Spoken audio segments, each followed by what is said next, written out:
तो सबसे पहले तो शुरुआती नियम जो 11 नियम दे रखे हैं, दृढ़ता से उनका पालन, दृढ़ता से। फिर सतनाम के 34 नियम, दृढ़ता से पालन। ऐसा नहीं कि गुरुदेव ने तो सतनाम के नियमों में मना कर रखा कि भगत ने अपनी पूजा नहीं करवानी, भगत ने अपने गले में माला नहीं डलवानी, ना किसी के गले में डालनी। और गुरुदेव भगवान के दोनों सुपुत्र मनोज और वीरेंद्र, जब उन्होंने जाटों की धर्मशाला बनवाई तो वो जाट समाज के उसके भाई, वो उसका भाईचारा, और उनके गले में मालाएं डाल रहा है, सर पे उनके पगड़ियां पहना रहा है, और वो खुशी खुशी पहन रहे हैं। तो अभी तक तो ढंग से वो 11 नियम सतगुरु का परिवार ही नहीं निभा पाया। अर्थात अभी तक तो गुरु का परिवार प्रथम नाम के योग्य भी नहीं है, प्रथम नाम के। तुम कहां से इन लोगों से फर्जी सार शब्द लेके लुट रहे हो पाठ के नाम पर? सतनाम तो बहुत दूर की कोडी है, अभी तक तो प्रथम नाम के योग्य नहीं। और फिर सतनाम के 34 नियम। अरे प्रथम नाम में जो नियम है, गुरुदेव ने कह रखा कि बच्चों हमने मोबाइल में भी वीडियो गेम नहीं देखने, और गुरु के परिवार ने बना दिया बैडमिंटन का स्टेडियम। लो गुरु जी, तुम तो खेलने की बात कर रहे हो, हम तो लोगों के खेलने के लिए स्टेडियम बना रहे हैं। तो सोचिए इन लोगों की पूंछ पकड़ कर आप जी कैसे भवसागर से पार हो जाओगे? भैया ये पुच्छड़ तो सतगुरु का पकड़ना पड़ेगा, सतगुरु का। ये तत्व ज्ञान रूपी पुच्छड़ जो सतगुरु ने दे दिया, मजबूत रस्सा, इसको पकड़ना पड़ेगा। और संगत ने पकड़ रखी है भेड़ की पूंछ। भेड़ की पूंछ यानी कोऑर्डिनेटरों की पूंछ, गुरुजी के परिवार की पूंछ। वो तो दरिया में ले डूबेगी, आज नहीं तो कल। और फिर सारनाम, वो सारनाम मिलने के तो बाद में भाई और बहनों बिल्कुल जीवित मरना, जीवित। वो नाम तो परमेश्वर उस समय दया करेंगे जब ये आत्मा बिल्कुल जीवित मर जाएगी। कोई इच्छा नहीं, कोई डिमांड नहीं, मुंह से शब्द भी नहीं निकलेगा, शब्द भी। दिन गिनेगा उंगलियों पर, हे सतगुरु कब आओगे, हे परमात्मा कब दर्श दोगे, हे परमेश्वर कब ले जाओगे, कब दया करोगे। वो तो उस समय परमात्मा दया करेगा जब सरसों की फड़ी की तरह और भगत बिल्कुल झुक जाएगा, झुक जाएगा।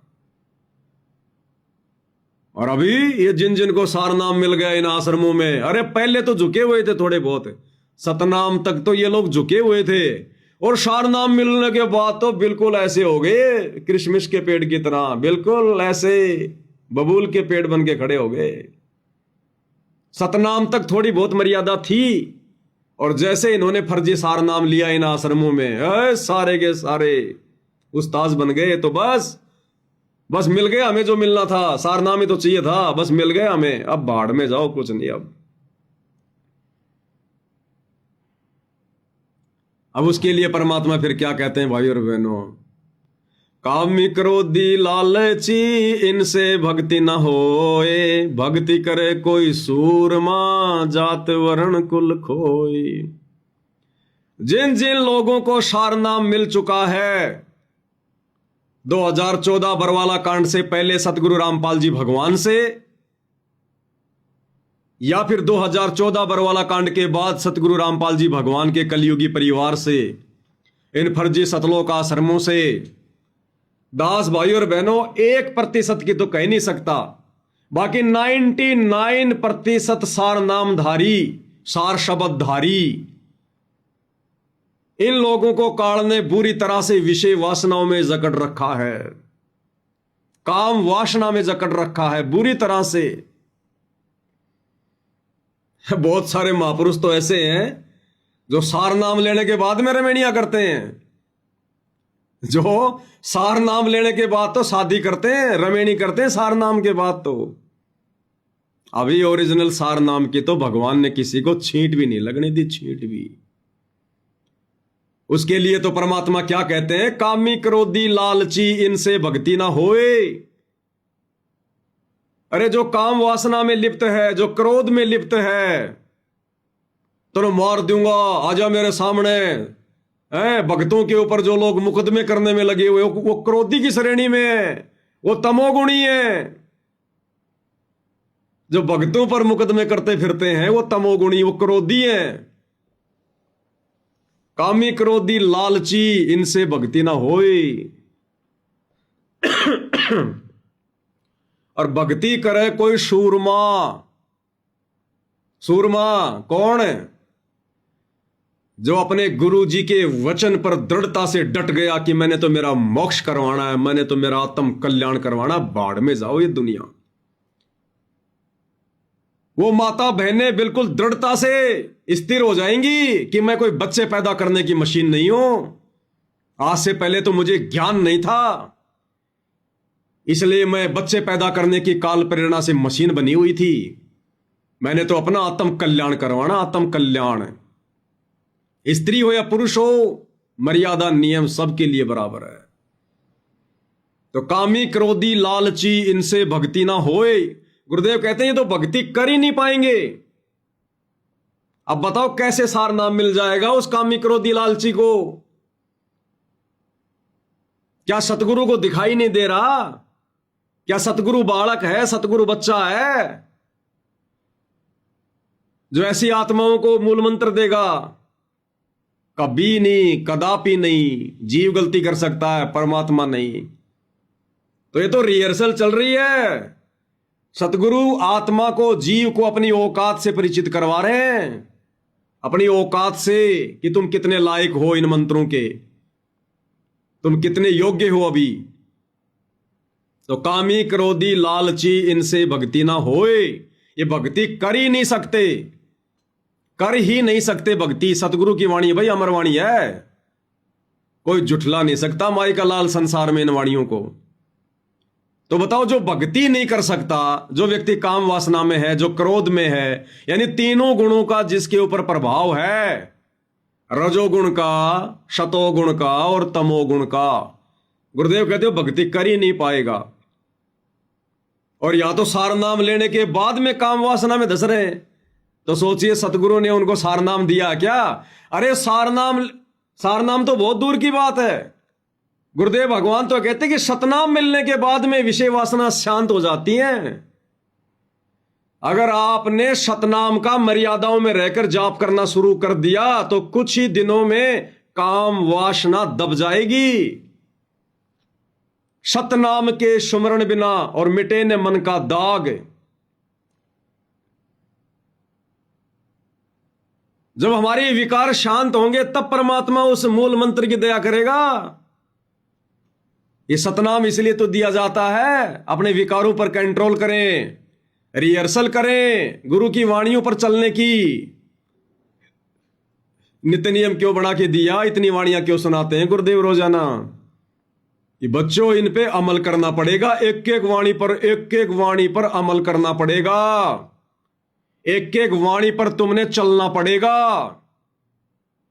और वाणी क्या कह रही है? कामी क्रोधी लालची, इनसे भक्ति ना होए। भाई और बहनों, ये भक्ति का बिल्कुल लास्ट टाइम चल रहा है, लास्ट। सत्सेवक भाई बहन तो फिर भी समझ रहे होंगे इन बातों को। और जिन जिन आत्माओं को समझ में नहीं आ रही है, जो साथ संगतियों से जुड़े हुए हैं, वो भाई बहन समझना शुरू कर दो अति शीघ्र। भाई काल हमें कभी नहीं छोड़ेगा कि हम तीनों गुणों से दूर हट जाएं, कभी नहीं छोड़ेगा। शिकारी कभी नहीं चाहेगा कि कबूतर मेरे जाल से दूर चला जाए। और कबूतर की भी औकात नहीं है कि जाल में फंसा हुआ वो बाहर निकल जाए। तो तरीका क्या है? अंतरात्मा से रोना पड़ेगा, अंतरात्मा से इन विकारों से छुटकारा पाने के लिए। इसलिए गुरुदेव कहते हैं हृदय से अर्जी लगाओ, हृदय से। ये पैसे वाली अर्जी काम नहीं करेगी, ज्योति पाठ वाली अर्जी काम नहीं करेगी, ये कोऑर्डिनेटरों वाली अर्जी काम नहीं करेगी, एक दूसरे भगत भाई बहन से दुखड़ा रोने से काम नहीं चलेगा। जो भी कहना है, जो भी रोना है, जो भी धोना है, सतगुरु के चरणों में बैठ के रो, वहां अर्जी लगाओ। तब जाकर सतगुरु पुकार सुनेगा। परमात्मा हमें हंस बनाने के लिए आए, हंस। अरे कव्य तो हम पहले ना थे, बगुले तो हम पहले ना थे। कौवा मतलब जो भक्ति के आसपास भी नहीं था जो व्यक्ति, वो कौवा। तो पहले हम कव्य थे, हमें पता भी नहीं था क्या भक्ति है, क्या सतलोक है, क्या सतगुरु है। सतगुरु ने हम कौवों को अपनी शरण में लिया, प्रथम नाम दिया, फिर हम बगुले बने। बगुले हमने बाहर से तो अपना रंग बदल लिया कि मैं भगत बन गया, लेकिन अंदर से हम बगुले, अंदर से विकार ज्यों के त्यों। बगुला होता है बाहर से बिल्कुल सफेद होता है, बिल्कुल भगत बना दिखाई देता है, एक पैर पर ऐसे रहेगा आंखें बंद करके, लेकिन ध्यान कहां रहेगा? मछली पर, कीड़े पर। तो नाम दीक्षा से पहले हम बिल्कुल कव्य थे। सतगुरु ने शरण में लिया तो हम उस बगुले की शरणी में आ गए। यानी बाहर से तो हम भगत जी दिखाई दे रहे हैं, सतसाई भगत जी, सतसाई सतसाई भगत जी, बिल्कुल नाड़ झुका के सतसाई, जय हो बंदी छोड़ की। और भक्तों पर करे मुकदमे, भक्तों के मारे लठ, भक्तों को निकाले गाड़ियां। तो बगुले अंदर से विकार जो के त्यों, बाहर से भगत दिखाई देने की नौटंकी, अंतर्यामी से नहीं छुप सकता। फिर सतगुरु ने हम बगुलों को हमारे को सतनाम दिया, 2 मंत्र का। हम बगुलों को सतनाम दिया कि बेटा अब तेरे को ये सतनाम दे रहा हूं। तू ऊपर से तो भगत बन गया, लेकिन तू अंदर से नहीं बना। तो अंदर के विकारों को समाप्त करने के लिए, अंदर के विकार कौन से? सूक्ष्म विकार, काम, क्रोध, लोभ, मोह, अहंकार। तो सूक्ष्म विकार कैसे मिटेंगे? सतनाम के मंत्र से। तो ये सतनाम का मंत्र गुरुदेव ने क्यों दिया? हमारे अंदर के सूक्ष्म शरीर वाले विकारों को मिटाने के लिए कि बेटा बाहर से तो तू सफेद हो गया, बगुला बन गया, तू भगत बन गया बाहर से, तो अब तू सतनाम का जाप कर, और जो मर्यादा बता दी उन मर्यादाओं में रहकर जाप कर। और बेटा बाहर के साथ साथ अब तू अंदर से भी भगत बन, अंदर से भी। तो अंदर से भाई और बहनों सतनाम लेने के बाद वही बगुला हंस बन सकता है जो अपने गुरुदेव की मर्यादाओं के ऊपर खरा उतरकर सतनाम का सुमरण करेगा। फिर वो धीरे धीरे धीरे धीरे हंस प्रवृत्ति में तब्दील होगा, और जब वो हंस बन जाएगा उसके बाद सतगुरु उसको मानसरोवर पर बैठाएगा। और मानसरोवर में क्या होते हैं? मोती। मोती यानी सारनाम। अरे बगुले को कभी मोती नहीं खिलाई जाती, ना बगुला कभी मोती खाता है। मोती कौन खाता है? हंस खाता है। तो सारनाम किसको दिया जाता है? हंसों को। तो परमेश्वर ने दया करी, हम नीचों का सौभाग्य, परम सौभाग्य। समय बड़ी तेजी से निकलता जा रहा है, बड़ी तेजी से। परमेश्वर ने 7 संगतियां शुरू करवाई, हजारों की संख्या में आत्माएं जुड़ी, और परमेश्वर ने प्रथम लेवल की परीक्षा ली। पहले 8-9 वर्षों से 7 संगति से जोड़ा। भाई और बहनों कैसे कैसे अब वो दिन हमें भी याद आते हैं ना, हम भी सिर में चोट मारते हैं कि कैसे पूरी पूरी रात बैठकर भाई बहन सतगुरु की महिमा किया करते थे। कोई पेशाब करने भी नहीं जाता था, भंडारा वंडारा लेके रात को 10 बजे बैठ जाते थे 7 संगतियों में, और सुबह 5 बजे उठते थे। 6-6 घंटे, 5-5 घंटे, पता भी नहीं चलता था। नॉन स्टॉप सतगुरु की महिमा चलती थी। हर 7 संगति में नई नई बातें, नए नए खुलासे, नए नए रहस्य। मालिक ने हजारों ऑफलाइन 7 संगतियां करवाई। इसके अलावा कई हजारों परमात्मा ने वीडियो बनवाए, फिर अपनी पुस्तकों पर वीडियो बनवाए। मालिक को पता था कि ये पुस्तकें नहीं पढ़ने देगा इनको काल। परमात्मा ने अपने कुत्तों की ड्यूटी लगाई। कबीर सागर के सरलार्थ पे 60 वीडियो 3-3 घंटे के, मुक्ति बोध पर 50 वीडियो 3-3 घंटे के, जीने की राह पुस्तक पर 35 वीडियो, यथार्थ भक्ति बोध तीनों समय की आरती के ऊपर 50 वीडियो, भक्ति से भगवान पुस्तक के ऊपर वीडियो, धरती पर अवतार पुस्तक के ऊपर वीडियो, जब जब भूल पड़े पुस्तक के ऊपर वीडियो, मुसलमान नहीं समझे ज्ञान कुरान पुस्तक के ऊपर वीडियो, और भी कई पुस्तकें, और उसके बाद विशेष संदेशों के ऊपर वीडियो, फिर गुरुदेव के सत्संगों के सार के ऊपर वीडियो। ये परमात्मा ने अपनी विशेष रजा बख्श के, अपना विशेष आशीर्वाद देकर, सद्बुद्धि देकर परमात्मा ने इतना मटेरियल बाहर निकलवाया है। क्यों? हमें हंस बनाने के लिए, हंस बनाने के लिए। तो सतगुरु की लाखों की संख्या में संगत है, जिसमें से 90% तो सतलोक आश्रमों से जुड़ी है और 10% बड़ी मुश्किल से साध संगतियों में है। और उन 10% में से बड़ी मुश्किल से 1% भी हंस नहीं बन पाए, 1% भी। और अब जैसे ही सतगुरु ने मैसेज डलवाया प्रेरणा करके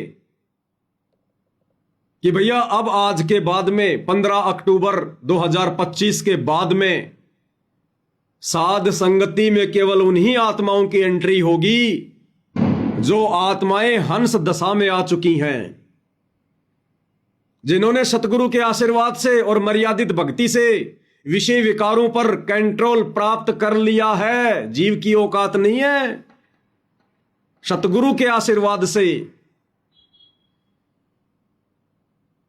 बड़ी मुश्किल से 100 आत्माएं, बड़ी मुश्किल से अच्छे अच्छे भगत भाई बहन फैल हो रहे हैं, अच्छे अच्छे, जिनके विषय में हम सोच भी नहीं सकते थे। ऐसे ऐसे भाई बहन इस प्रथम परीक्षा में फिसल गए। ये प्रथम परीक्षा थी परमात्मा की ओर से, ये प्रथम बैच परमात्मा ने छांटना है। बड़ी मुश्किल से गुरुदेव भगवान ने 100 को पास किया, बड़ी मुश्किल से। बाकी दूसरा बैच कोशिश करो, कोशिश तो करनी पड़ेगी। ऐसा नहीं है कि फाइनल हो गया, 100 के आसपास आत्माएं निर्विकार हो पाई हैं, विषय वासनाओं से दूर होकर भक्ति कर रही हैं, तो बस वो 100 ही आत्मा सेलेक्ट हो गए, नहीं। इसीलिए सतगुरु रामपाल जी परमेश्वर बार बार अपनी जमानत को कैंसिल करवा रहे हैं, इन आश्रम वालों के लिए नहीं। उधर तो कव्य कव्य भरे पड़े, बगुले बगुले निरे, पता नहीं चलता कौन कौन सी जो है प्रजाति के जीव हैं। क्योंकि दास बार बार कहता है भाई और बहनों सतगुरु की प्रेरणा से कि जिस दिन सतगुरु रामपाल जी भगवान हिसार जेल से बाहर आ जाएंगे, उस दिन भाई और बहनों फिर भक्तों की परीक्षा बंद, सतलोक के लिए हंसों की एंट्री बंद। जितनी आत्माएं छट चुकी होंगी, विषय वासनाओं से दूर हो चुकी होंगी, बस उन्हीं आत्माओं को परमेश्वर फिर भक्ति मार्ग पर आगे बढ़ाएगा, उनको दिव्य दृष्टि, दिव्य ज्ञान प्रदान करेगा। इसलिए ये उन आत्माओं के लिए बहुत बड़ा सौभाग्य अभी उनका कि सतगुरु रामपाल जी परमेश्वर जी के हिसार जेल से बाहर आने से पहले पहले भाई हंस दशा में आने का पूरा प्रयास करो, पूरा प्रयास। ये बहानेबाजियां नहीं चलेगी, मेरा पति नहीं मानता, मेरी पत्नी नहीं मानती। कई कहते हैं भगत जी हमारे घर में बहुत संघर्ष है, हम बहुत कोशिश करते हैं भगत जी, घर वाले मानते नहीं है। अरे मीराबाई के घर वाले मानते थे क्या? मीराबाई के घर वाले आसानी से मान गए थे? नहीं माने। नहीं माने तो मीराबाई ने भी हार नहीं मानी। और क्या किया मीराबाई ने भक्ति के लिए? फिर आत्म कल्याण के लिए सब जायज है, सब। ये आत्म कल्याण का मौका बार बार नहीं मिलेगा। ये पति तो हजारों मिल जाएंगे, हजारों मिल चुके हैं। और नहीं पार हुए तो इकट्ठे गधे और गधी बन के घूमेंगे अगले जन्मों में भी, कुत्ता और कुत्ती बनकर सरेआम रोडों पर सेक्स करेंगे। पति की बात माननी है या फिर इस पति परमेश्वर की बात माननी है? अरे गुरुदेव क्या कहते हैं बार बार कि बच्चों आत्म कल्याण के मामले में ना अपने पति की सुननी, ना अपनी पत्नी की, ना माता पिता ने बेटा बेटी की, ना बेटा बेटी ने अपने मां बाप की। आत्म कल्याण और क्या है? सतगुरु की शरण में आना कोई आत्म कल्याण थोड़ी है, वो तो शुरुआत है भक्ति की। आत्म कल्याण की तरफ बढ़ेंगे तो डूंडा पटेगा, डूंडा, जोर लगेगा, जोर। इन विकारों में जो हमें काल ने जकड़ रखा है, इन विकारों से छूटने का प्रयत्न करना ही आत्म कल्याण की तरफ आगे बढ़ना है। इतना आसान नहीं है। गुरुदेव बार बार क्या कहते हैं बच्चों, ये त्रिकुटी पर जाना कोई बरवाड़े का बस अड्डा थोड़ी है जो रिक्शा पकड़ के तुम पहुंच जाओगे। और हमने जाना सतलोक, और सतलोक हम इन विषय विकारों में लिप्त होकर जा पाएंगे। अरे इन्हीं विषय विकारों के कारण तो परमात्मा ने काल और दुर्गा को नीचे पटका था, और हम भक्ति करते करते उन्हीं विषय विकारों में उलझे हुए। हमारी बुद्धि घास चरने गई क्या? ये तो हमने सबसे पहले छोड़ देना चाहिए था कि हे परमात्मा, ये सद्बुद्धि आपने उसी समय क्यों नहीं दी? ये मालिक,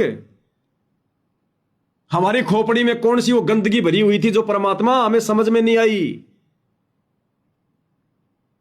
जिस दिन हमने सतगुरु से उपदेश लिया, थोड़ा बहुत तो ज्ञान सुना होगा, 2-4 तो सत्संग सुने होंगे, हमें उसी दिन समझ में आ जाना चाहिए था कि सृष्टि रचना में गुरुदेव ने सबसे बड़ी कमजोरी क्या बताई। किस बात से नाराज होकर परमात्मा ने काल और दुर्गा को अपने से 16 शंकोश की दूरी पर भेजा? सिर्फ इसी विषय वासना वाली कमजोरी के कारण, काम वासना वाली कमजोरी के कारण।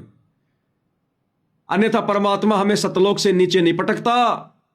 अगर ये काल और दुर्गा यदि ये गलती ना करते तो परमात्मा वही सतलोक के एक कोने में, जैसे अक्सर पुरुष को 7 संग ब्रह्मांड दे रखे हैं, वही रखता परमात्मा में। लेकिन ये गलती, विषय वासना वाली गलती, इसी के कारण परमात्मा ने दोनों को नीचे पटका और साथ में हम सबको।